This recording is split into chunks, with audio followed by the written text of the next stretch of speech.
Assalamualaikum warahmatullahi wabarakatuh. Ketemu lagi dengan Bagus Johan Maulana SKM dalam video tutorial program DBD. Teman-teman, hari ini akan share materi tentang inovasi program RT bebas jentik. Teman-teman, saya, Anda semuanya, kita kan sudah bekerja mengelola program DBD ini kan cukup lama, ya kan? Ada yang udah puluhan tahun mungkin teman-teman di grup, ada yang ada di puskesmas. Bahkan saya sendiri itu dari tahun 2003 saya sudah megang DBD. Saya sudah jadi tukang semprot, tukang fogging. Dulu saya wiyata bakti di puskesmas Jati Barang Brebes. Waktu itu SPPD-nya itu 15.000 potong pajak, saya ingat betul.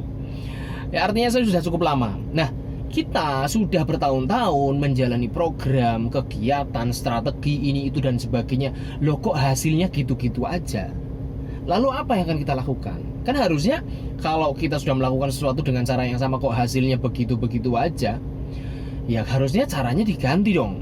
Kalau kita melakukan sesuatu dengan cara yang sama kok mengharapkan hasil yang berbeda, itu katanya orang gila, kata Albert Einstein seperti itu. Nah, dari tahun ke tahun kita selalu mentok kepada sesuatu yang kita anggap masalah, kita anggap akar dari permasalahan DBD, yaitu misalkan perubahan perilaku. Wah, masyarakat sudah saya sosialisasi, sudah diedukasi, tapi mereka tidak berubah. Ya udah, nyerah lagi, ya kan? Lagi misalkan kita selalu menyerah oleh kondisi-kondisi atau faktor-faktor eksternal dari diri kita. Oh, ini sudah musim, oh ini sudah siklus 5 tahunan atau 7 tahunan, jadi mau nggak mau memang DBD-nya banyak. Lagi-lagi kita menyerah kepada faktor eksternal, ya. Akhirnya udah nyerah lagi. Gitu terus, kita sudah melakukan promosi kesehatan, ada bikin leaflet, ada bikin ini itu dan sebagainya, tapi mereka tidak mau berubah, tidak melakukan PSN 3M plus dan sebagainya, nyerah lagi. Nah, lalu anehnya kita ini sudah tahu cara tersebut gagal di tahun kemarin, kita mengulangi dengan cara yang sama dan berharap hasilnya akan beda di tahun sekarang, di tahun depan dan sebagainya. Kita sudah menganggap bahwa kita sudah ikhtiar, sudah berupaya semaksimal mungkin, padahal belum tentu kita sudah optimal. Padahal masih bisa saja ada kemungkinan jalan-jalan lain, alternatif solusi lain yang harusnya kita kerjakan, harusnya kita pikirkan, harusnya kita temukan solusi itu. Namun kita malas mikir, kita merasa sudah stuck, atau kita merasa sudah ada dinding penghalang di depan kita, yang dimana itu faktor eksternal yang tidak mungkin kita ubah dan kita pengaruhi, ya kan? Lalu begitulah akhirnya program berjalan seperti itu, diulang lagi, hasilnya juga gitu-gitu doang, tetap adanya kesakitan, bahkan adanya kematian di Kabupaten Tegal karena dengue. Lalu kita mau ngapain nih, ya kan? Tentunya manusia dibekali akal sehat, dibekali sumber daya macam-macam, harusnya kita berpikir apa sih alternatif solusi yang kira-kira bisa membuahkan hasil. Apa yang harus kita gaungkan, apa yang harus kita munculkan, rumuskan, ide, inovasi apa yang kira-kira mungkin beda, gitu loh. Bahkan mungkin secara kontekstual juga berbeda antar daerah, bisa saja terjadi. Ya, kita harus menemukan itu, gitu loh. Nah, permasalahannya adalah kita nggak nemu-nemu. Akhirnya rutinitas lagi seperti itu, diulang lagi tanpa hasil yang jelas, tanpa perubahan yang sebagai dampak dari kegiatan tersebut. Nah, terus gimana nih kita? Ya memang harus cerdas. Jadi programmer itu harus cerdas. Yang cerdas tuh nggak harus orang Kemenkes saja yang merumuskan kebijakan. Di level paling bawah pun, unit pelayanan terkecil, Anda sebagai programmer di puskesmas atau bahkan di level kader pun itu harus punya inovasi-inovasi. Seperti itu, guys. Oke, ada sebuah sistem misalkan sukses di Semarang misalkan. Oh, di sana karena ada dukungan dana, lalu karena di sana sampai mengadakan ada pengadaan tenaga-tenaga SKM di setiap kelurahan dan sebagainya. Oh, dan terbukti sukses. Lalu daerah lain mencoba untuk ATM, amati tiru modifikasi, atau paling tidak mereplikasi sistem yang ada yang sudah terbukti. Itu juga belum tentu sukses, ya kan? Apalagi ini tadi Anda sudah melihat, wah ini suksesnya ya karena ada anggaran untuk membayar setiap kelurahan ada satu SKM di situ untuk memantau jentik secara berkala, lalu menggaungkan gerakan satu rumah satu Jumantik. Itu lagi-lagi kita bisa stuck melihat seperti itu. Stuck karena melihat, oh karena ada dana. Kita kan nggak ada dana. Akhirnya kita tidak bisa melakukan inovasi seperti itu. Ya udah, akhirnya kita kembali lagi ke siklus lama. Kasusnya merebak lagi dan sebagainya. Bahkan kalau kita punya dana pun, sistem itu kita replikasi di sini belum tentu sukses, Mas. Belum tentu, Mas. Yang namanya situasi kondisi itu benar-benar kontekstual. Yang namanya mengubah perilaku itu terkait dengan ilmu etnografi, kebiasaan masyarakat itu seperti apa, belum tentu cocok, Mas. Ada di daerah yang sudah urban, kota ya, di sana lingkup RT Gerakan Satu Rumah Satu Jumantik jalan dengan membuat grup di level RT, lalu melaporkan setiap minggunya, nih jentiknya ndak ada, di foto kolamnya dan sebagainya. Itu di kota, di urban. Lah beda budaya dengan di sini. Di sini belum tentu setiap RT ada grup WhatsApp. Kalau di saya sendiri di Talang ada RT 10 itu ada grupnya, RT 11 nggak ada, ya kan? RT 10 di situ ada, tapi juga ngobrolnya tentang apa dulu? Apakah semua orang di situ nyaman ngobrol tentang program Gerakan Satu Rumah Satu Jumantik? Juga belum tentu support dan sebagainya, ya kan? Jadi masing-masing budaya itu, masing-masing daerah memang kita nggak bisa memaksakan sebuah program ini bisa diaplikasikan di seluruh daerah gitu loh, dengan kontekstual, dengan situasi kondisi, dengan budaya yang berbeda-beda seperti itu. Nah ini PR-nya dari kita semua sebagai programmer ini menemukan solusi di daerah kita cocoknya seperti apa. Syukur-syukur ini bisa diaplikasikan di daerah lain. Meskipun saya nggak berani kasih jaminan itu bisa diaplikasikan di daerah lain seperti itu. Jadi memang tugas kita itu mengenali karakter masyarakat seperti apa, budayanya seperti apa, tokoh masyarakatnya seperti apa, kira-kira pola-pola saling mempengaruhi antar di situ tokoh masyarakat itu seperti apa. Ini mendukung ke siapa, dukungannya ke kubu mana, itu aja bisa loh terjadi.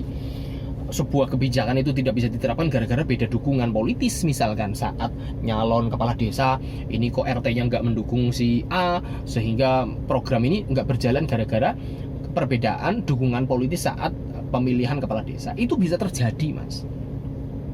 Jadi semuanya harus berpikir ini kira-kira yang cocok apa. Nah, untuk 2024 ini saya ada ide, ada inovasi yang mungkin tidak salah untuk dicoba di daerah Anda. Meskipun saya tidak menjamin ini cocok diterapkan di daerah Anda. Oke? Nah, ada ide dari saya yaitu program RT Bebas Jentik. RT Bebas Jentik itu begini. Jadi kita memastikan RT Bebas Jentik adalah memastikan bahwa di lingkup RT tersebut itu tidak ada jentik sama sekali. Nah ini sebenarnya bisa sebuah cara atau program yang dengan mengaplikasikan kegiatan yang sudah ada, yaitu pemantauan jentik berkala, ya kan? Nah cuman diwujudkan dengan lomba gitu loh, lomba RT Bebas Jentik. Nah, Anda di puskesmas kan punya anggaran ya, di puskesmas anggaran untuk PSN, anggaran untuk survei vektor ya. Nah, ini juga bisa ditambah dari sumber dana yang lain. Misalkan dari desa juga ada, misalkan untuk survei vektor, ada dari dana desa. Anda advokasi dong ke desa untuk bisa mensukseskan program ini. Nah, daripada kita mengalokasikan dana ini untuk semua desa semua bulan, tapi tidak mungkin seluruh minggu, ya kan? Kalau 52 minggu dikali seluruh desa, masing-masing desa saja, masing-masing RW-nya dikunjungi, RT-nya dikunjungi, nggak mungkin dananya cukup, ya kan? Jadi dana yang terbatas itu, daripada kita mengaplikasikan ke seluruh desa, mending kita fokus dulu ke percontohan gitu loh. Wujudkan di desa mana yang endemis tahun 2023, yang 3 tahun ke belakang itu ada kasus dengue, ada kasus DBD, lalu lebih kecil lagi kita lingkungannya melihat sub desa itu ada di RW atau RT mana. Jadi kita bukan lihat skup desa lagi yang endemis, tetapi RT endemis kalau ada seperti itu. RT di sini yang biasa langganan ada kasus demam berdarah misalkan. Nah, RT tersebut dijadikan percontohan untuk lomba RT Bebas Jentik. Ya, jadi dana coba alihkan ke situ dulu. Daripada Anda fokus ke seluruh desa, tidak bisa seluruh RT terjangkau, tidak semuanya teramati, tidak semuanya terpantau jentiknya, tidak semua minggu juga diamati, ya kan? Akhirnya ya nggak optimal juga. Anda melakukan pengamatan itu juga bukan dalam rangka lomba, tidak bisa menciptakan momentum seperti itu. Akhirnya pemantauan jentik besoknya udah kumat lagi, ya kan? Hanya dipantau sesaat, terus minggu depannya tidak dikunjungi lagi, tidak jalan lagi PSN-nya. Nah, daripada seperti itu mending kita fokus yang sedikit buat percontohan, ada tujuannya sedang dalam rangka lomba sehingga ada daya tariknya. Mereka tahu bahwa kita melakukan sesuatu ini sedang dalam rangka apa. Oh, sedang dalam rangka lomba. Lombanya kapan nanti pengumumannya? Yaitu saat 17 Agustus. Nah, kita tidak perlu menciptakan tren lagi. 17-an di mana-mana ya agendanya adalah lomba-lomba. Jadi kita dompleng, kita numpang tren yang ada di masyarakat. Kita memanfaatkan ombak yang ada, yaitu ombak tren adanya perlombaan, gitu kan. Adanya perlombaan di desa pas 17-an. Jadi 17-an di situ nanti ada penghargaan RT mana yang menang gitu loh. Menang lomba bebas jentik seperti itu. Nah, gitu kan? Jadi Anda secara terpusat mengkhususkan anggaran-anggaran yang ada entah dari desa, entah dari puskesmas itu untuk RT-RT itu saja. Oke, beberapa bulan sebelum Agustus kita mengadakan pemantauan jentik. Agustus diputuskan, setelah Agustus kita juga ada pemantauan lagi. Nah, gitu kan? Ini kan tentunya kalau RT kan skupnya kecil, RT kan kurang lebih mungkin 50 rumah.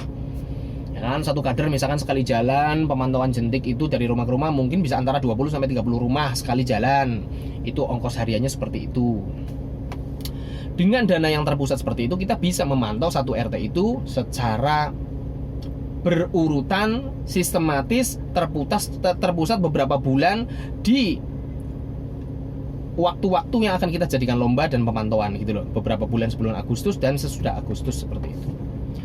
Nah, seperti itu. Kalau misalkan sudah Agustus ada pemenangnya, hadiahnya apa? Hadiahnya adalah bukan hadiah yang untuk dikonsumtif, karena pemenangnya adalah semua warga di RT tersebut. Nggak mungkin kita membagikan misalkan hadiah yang bisa dikonsumsi, hadiah misalkan elektronik, barang elektronik, nggak mungkin, ya kan? Hadiahnya adalah sesuatu yang bikin mereka bangga, yaitu apa? Bikin plang. Minta ke dana desa, bikinin plang untuk hadiah. Plangnya kecil loh, ukuran berapa kali berapa meter. Yang penting di situ tertulis sesuatu yang bikin bangga. Misalkan RT 10 RW 2 Desa Talang, area ini bebas jentik nyamuk demam berdarah.